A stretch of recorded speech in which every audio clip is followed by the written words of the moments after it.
Hello friends, अस्सलाम वालेकुम and welcome to reality stories. दोस्तों, पिछले कुछ दिनों से कई लोगों ने मुझे कहा कि इस चैनल पर कोई हॉरर वीडियो मैं पोस्ट करूं। तो मेरे जहन में एक वाकया आया जो बचपन में मैंने खुद देखा और मेरी फैमिली ने भी देखा, क्योंकि ये वाकया हमारे अपने घर में हुआ था। तो ये वाकया मैं आपके साथ शेयर करता हूँ। देखें, ये तब का वाकया जब मैं 15-16 साल का था और मुल्तान में रहता था। मुल्तान मेरा होम टाउन है और तकरीबन सारी ज़िंदगी मैंने मुल्तान में गुजारी। मुल्तान में एक जगह है, शाहरुख ने आलम कॉलोनी। जो लोग मुल्तान से हैं वो जानते हैं इस जगह को। वहाँ हम रहते थे और एक रेंटेड हाउस में रहते थे। नीचे मालिक मकान होते थे और ऊपर वाला पोर्शन हमारा होता था, लेकिन गेट्स दोनों के सेपरेट थे। जो हमारे ऊपर वाली जो छत है वो काफ़ी बड़ी खुली छत थी। वहाँ से रात को तकरीबन 11-11:30 के दरमियान में ऐसी आवाज़ें आती थीं जैसे कोई चरपाई को घसीट रहा हो, जैसे कोई बहुत भारी ट्रॉली हो और कोई बहुत जोर से घसीट रहा हो। ये आवाजें इतनी स्ट्रांग थीं, हमें पहले लगा कि जो नीचे मालिक मकान है शायद वो कोई चीज घसीट रहे हो और ऐसी इल्यूजन क्रिएट हो रही हो कि वो आवाजें ऊपर से आ रही हैं, लेकिन ऐसा नहीं था। उनको लगा कि हम कोई चीज घसीट रहे हैं। तो एक बात तो तय थी कि वो आवाजें ऊपर छत से आ रही थी। हमने ऊपर भी, जाहिर सी बात है, हम गए, देखा, लेकिन जब ऊपर जाते थे तो वो आवाजें आना बंद हो जाती थी। खैर, कुछ अरसे के बाद ये आवाजें आना बंद हो गई, लेकिन उसके बाद कुछ ऐसा हुआ जो मेरा ख्याल से इससे भी शॉकिंग था। देखें, ये जो घर था, जो नीचे वाला पोर्शन था मालिक मकान का और ऊपर जहां हम रहते थे, उसके दरमियान में सीढ़ियों में एक कमरा बना हुआ था। वो कमरा एक तरह से मेरा था। वहां एक कंप्यूटर पड़ा होता था और मैं वहां पढ़ाई वगैरह करता था।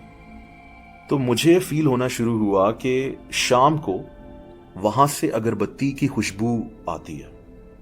ये खुशबू इतनी स्ट्रांग थी, आप यकीन करें कि ऐसे लगता था जैसे सीढ़ियों में किसी ने अगरबत्ती जलाई हुई हो। घर के तमाम लोग वो खुशबू महसूस कर रहे थे और खुशबू 2 या 2.5 घंटे तक रहती थी।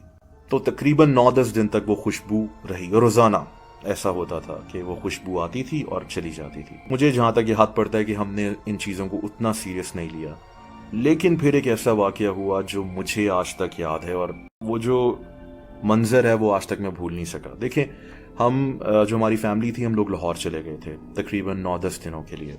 हम जब वापस आए और घर लॉक था पीछे से, घर में कोई भी नहीं था, पूरा घर लॉक था, तो सवाल ही पैदा नहीं होता कि घर के अंदर कोई आ जाए। हम जब लाहौर से वापस आए, हमने एक ऐसी चीज देखी कि मैं आज तक उसको भूल नहीं सका। जो हमारा टीवी लाउंज था, टीवी के साथ पांव के निशान बने हुए थे। वो पांव के निशान एक के बाद एक कर जैसे कोई चलकर ऊपर जा रहा हो और छत तक वो पांव के निशान गायब हो गए थे। लेकिन इससे भी शॉकिंग चीज ये थी कि वो पांव के निशान, वहां से दीवार जली हुई थी। वो जगह बकायदा वहां से जली हुई थी। मैं आज तक नहीं भूल सका। छोटे छोटे पांव, बहुत छोटे छोटे, बकायदा कदमों के निशान, और वो जगह वहां से जल चुकी थी। जहां जहां वो पांव गए वो जगह जली हुई थी। खैर, इसके बाद मुझे याद है कि हमने एक आदमी को बुलाया था और उनका ये दावा था कि वो जिन्नात के बच्चों को कुरान पाक पढ़ाते हैं। ये उनका दावा था। तो उन्होंने हमें बताया कि आपकी जो छत है ऊपर, वहां जिन्नात के बच्चे रहते थे। वो पहले अपनी प्रेजेंस आपको फील करवा रहे थे और उसके बाद वो इस घर को छोड़कर चले गए, लेकिन वो जाते जाते अपनी निशानी छोड़कर गए कि हम यहां मौजूद थे।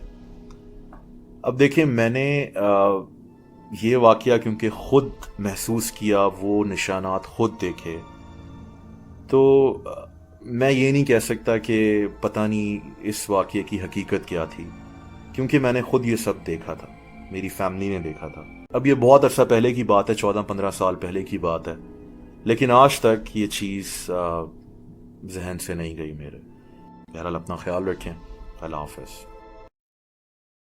दोस्तों, अगर आप मुझे इंस्टाग्राम पर फॉलो करना चाहें तो उसका लिंक नीचे डिस्क्रिप्शन में मौजूद है।